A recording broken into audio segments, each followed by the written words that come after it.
Hello everyone, তোমরা সবাই কেমন আছো? আশা করি তোমরা সবাই ভালো সুস্থ। সো আজকে আমাদের যেটা বাঙালি মানুষের ভলিবম, তো ভলিবমও মানে আমি যেতে চেয়েছিলাম কিন্তু যেতে পারিনি, কিন্তু আমার মামা গিয়েছিল ওই ভলিবমে।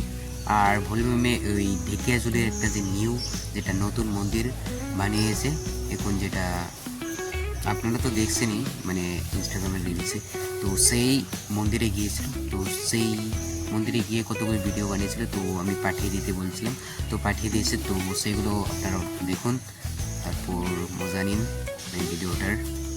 আর মানে যেতে পারিনি, আর স্কুলও ছিল সেদিন, সেই জন্য স্কুলে চলে গিয়েছিলাম। তো দেখুন ভিডিওগুলো। জয় জয় হর হর মহাদেব। এটাই হলো সেই মন্দির যেটা ঢেকিয়াজুলি নিউ মন্দির, যেটা শিব মন্দির। তো এখানে আমার মামা গিয়েছিল আর ভিডিও করেছে, কিন্তু এই ভিডিওটা লম্বাভাবে করেছে 19.6, সেই জন্যই অল্প দিকদার হচ্ছে আপনাদের দেখার জন্য মনে হয়। তো সেই জন্য ভিডিওটা অল্প নিচে নামান, মানে তাহলে কালো দাগ বসে যাবে মানে সাইডে, আর ভিডিওটা ভালোভাবে 19.6-এ ফুল স্ক্রিনে দেখা যাবে। তো এরকম করে নিন আর ভিডিওটা ভালোভাবে দেখুন। তো এখানে এই মন্দিরটা পুরো দারুণ দেখাচ্ছে, আর এখানে আমার মামা ভিডিও করছে, আর এটাই হলো আমার ছোট মামা। তো আমি একটা ব্লগে দেখাতে চেয়েছিলাম কিন্তু ভালোভাবে দেখাতে পারিনি, এই মামা বাড়িতে যাওয়ার একটা ব্লগে।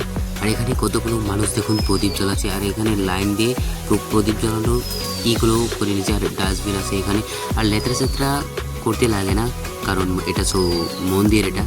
আর এখানে বহুত মানুষ এসে আর সূর্য উঠছিল। আর এখানে মন্দিরটা ভিতরে গিয়ে দেখালো না মামা, ওখানে গিয়ে ভিতরে ঢুকে মানে ভিডিও করছিল না, মানে ভিডিও করেনি। আর এখানে পিছন দিয়ে, মামার পিছন দিয়ে দেখুন কতগুলো মানুষ। আর মানুষ তো, আর হ্যাঁ একটা কথা বলতে তো ভুলে গিয়েছিলাম, মানে আজকে যে গিয়েছিল, যেটা মামা গিয়েছিল সেকেন্ড সোমবার, যেটা ভলিবম ছিল, সেই ভলিবমে গিয়েছিল। আর এখানে মানে বেশিরভাগ মানুষের যেটা বাড়ির কাপড়, যেটা ঘোরানোর, যেটা নতুন নতুন কাপড়গুলো সেগুলো পিঁধে এসেছে। আর এমনিতে মানুষগুলো ভলিবম গেলে লাল কাপড় পিঁধে এসে, বা হলুদ কাপড়, লাল কাপড় নয় হলুদ কাপড় নাকি, তো এরকম কাপড় পিঁধে আসে। কিন্তু এখানে একজন মানুষকে আমি দেখলাম না যে এই ভলিবমের কাপড় পিঁধে আসা।